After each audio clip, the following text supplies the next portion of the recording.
Continuamos con esta lectura del libro del Dr. Marcelo Gullo, Nada por lo que pedir perdón. Los ingleses miran al Nuevo Mundo como el gato al canario. Cuando en toda Europa se supo que España había descubierto América, Inglaterra comenzó a mirar al nuevo continente con ojos lujuriosos.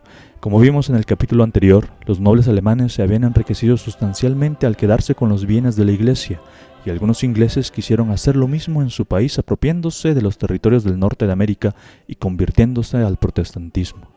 Aunque a día de hoy nos parezca mentira, Inglaterra no era entonces una nación imperialista, y la mayoría de la población era profundamente católica. De hecho, fue al azar de la historia que, como veremos, en Inglaterra adoptó la forma de una mujer, el que impulsó a los más ambiciosos hasta lograr que el país se convirtiera al protestantismo. Fue también el azar de la historia el que les regaló el famoso librito escrito por un monje dominico español que terminaría convenciéndoles de que los españoles eran un pueblo de víboras que no merecían poseer América. Sin duda, la leyenda negra encajaba a la perfección con el protestantismo. Lo fundamental era conseguir que el pueblo inglés se convirtiera en anticatólico y antiespañol, pues de ese modo España, la dueña de América, no sería más que la ramera del Papa, la nación a la que había que vencer para derrotar al anticristo e imponer la fe verdadera. Pero la tarea no era sencilla, ya que implicaba cambiar el ADN del pueblo inglés. Por ello, los más ambiciosos decidieron combinar el uso de la violencia con la paciencia, el soborno con el terror, la prédica con la persecución, el adoctrinamiento con el arresto, la concesión de privilegios con el asesinato. Finalmente esta política dio sus resultados y el pueblo inglés pasó de ser profundamente católico a ser visceralmente protestante. La política cultural llevada a cabo por la oligarquía inglesa también logró que apareciera un nuevo y falso nacionalismo inglés, sobre todo antiespañol, cuya piedra angular era la idea de que Inglaterra era la nueva nación elegida para cumplir la voluntad de Dios sobre la tierra, hasta el punto de que la propagación de la leyenda negra se convirtió en política de Estado y en la justificación ideológica de sus acciones exteriores. La primera edición inglesa de la Brevísima de Bartolomé de las Casas data de 1583, 5 años después de la edición flamenca y 14 antes de la primera edición alemana. Años más tarde, en 1777, para aumentar aún más la influencia de la leyenda negra entre los británicos, la oligarquía inglesa difundió La historia de América del pastor protestante William Robertson, 1721-1793, capellán real de Jorge III y rector de la Universidad de Edimburgo. Amagos de ocupación.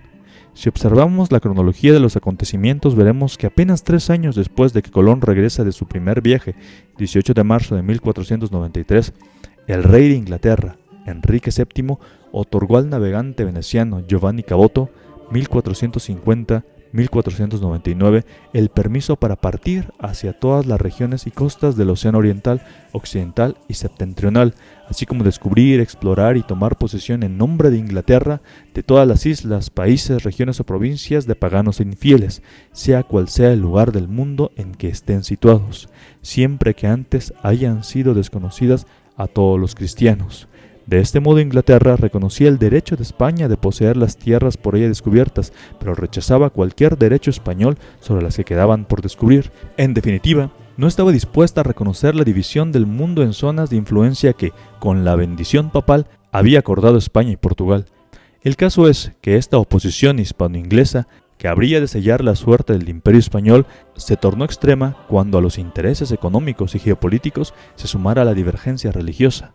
Giovanni Caboto, John Cabot para los ingleses, además de descubrir nuevas tierras, se creyó capaz de hallar una nueva ruta que condujera directamente a China. En 1497 llegó a América del Norte y exploró la costa de lo que más tarde sería Nueva Escocia. Al año siguiente realizó otra exploración que permitió que el gobierno de Su Majestad adquiriese nuevas tierras, pero no el estratégico y deseado paso a la inmensa región de las especies y las sedas. España, por medio de su embajador en Londres, protestó reiteradamente ante la corte inglesa porque consideraba que las expediciones de Caboto violaban sus derechos sobre las nuevas tierras, y de hecho, Enrique VII aceptó no apoyar ninguna expedición más. De esa manera Inglaterra realizaba una concesión táctica, pero en ningún caso renunciaba a su objetivo estratégico de poner un pie en América. En 1501, el monarca inglés decidió que había llegado el momento de reanudar las expediciones en busca de nuevos territorios que conquistar. El 19 de marzo, un grupo de comerciantes de Bristol, asociados con varios mercaderes portugueses de las Islas Azores, recibió una patente del monarca inglés que les autorizaba a descubrir bajo bandera inglesa cualquier parte del mundo siempre que antes y hasta el presente hayan sido desconocidas a todos los cristianos. El fin último de la expedición seguía siendo el mismo, el hallazgo del paso del noreste hacia Asia, en la región de la costa de la península del Labrador. El 9 de diciembre de 1502, Enrique VII concedió una patente fundamental porque con ella se establecería un nuevo principio para la expansión ultramarina de Inglaterra. Se podían ocupar todas las tierras no descubiertas aún por Portugal, España o cualquier otro príncipe en cuya posesión no se hallan ahora estos príncipes.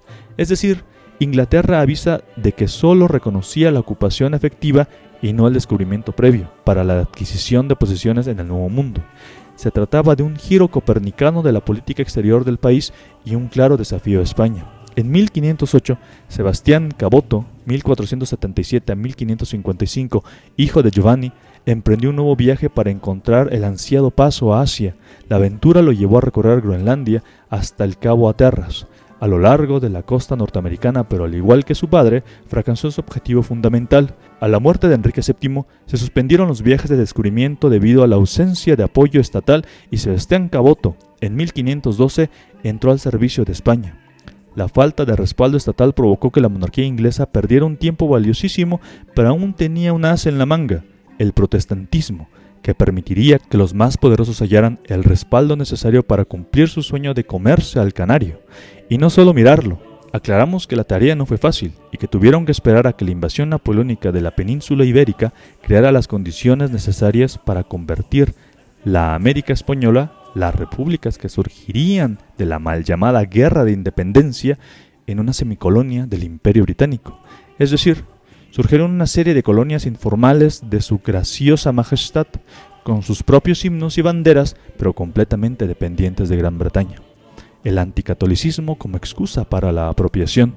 En un primer momento, Inglaterra no se vio afectada por la tormenta que se cernía en el exterior tras la rebelión de Lutero y sus 95 tesis, más aún, el propio rey Enrique, que mientras que vivió su hermano Arturo, había estado destinado a ser arzobispo de Canterbury, que había tenido una cierta instrucción teológica y estaba orgulloso de su conocimiento de las sutilezas de esta ciencia, escribió un libro en defensa de los 7 sacramentos, en recompensa por el cual el Papa le concedió el título de defensor de la fe. Es cierto que algunos miembros de la nobleza inglesa simpatizaban con la reforma, pero la calma reinó en la isla hasta que se produjo el apasionamiento del rey Enrique VIII por Ana Bolena, la postergación de su deseo que Ana le impuso hasta que pudiera librarse de Catalina, su legítima esposa, y hacer de ella la reina convirtió su apasionamiento en manía. La mujer lo controlaba por completo y ella, utilizando a Enrique como un instrumento en sus manos, es la autora de todo lo que ocurrió a continuación. En 1527, Enrique, quien en sus propias palabras había sido embrujado, decidió casarse con Ana Bolena y solicitó al Papa Clemente VII la autorización para divorciarse de su esposa, Catalina de Aragón. En este contexto, la palabra divorcio no tiene en absoluto el significado actual. No significa la conclusión del matrimonio con una esposa legítima que aún vive y el otorgamiento de un derecho legal para casarse con otra. Una idea tal no existe en ese tiempo. La palabra divorcio en este caso significa la anulación del primer matrimonio, es decir, una declaración de que el primer matrimonio no había sido nunca un verdadero matrimonio. Clemente VII no accedió y Enrique hizo que el divorcio se lo concedieran los jueces de su país. El Papa procedió entonces a excomulgarlo y hoy, como respuesta, en 1534, el rey, apoyado por la nobleza, hizo que el Parlamento inglés aprobara el Acta de Supremacía, por la cual se le nombraba jefe de la Iglesia de Inglaterra y dueño de todos sus bienes. Sin embargo, Enrique no se adhirió a los principios doctrinales de la Reforma protestante enunciados por Lutero y complementados por Calvino. Nunca renegó de los sacramentos y siempre se proclamó fiel a la doctrina tradicional, salvo a lo concerniente a la autoridad papal. En 1547 murió el monarca inglés y su desaparición vigorizó las fuerzas que trabajaban por la revolución religiosa. Es decir, dio impulso a quienes deseaban quedarse con todas las propiedades de la Iglesia.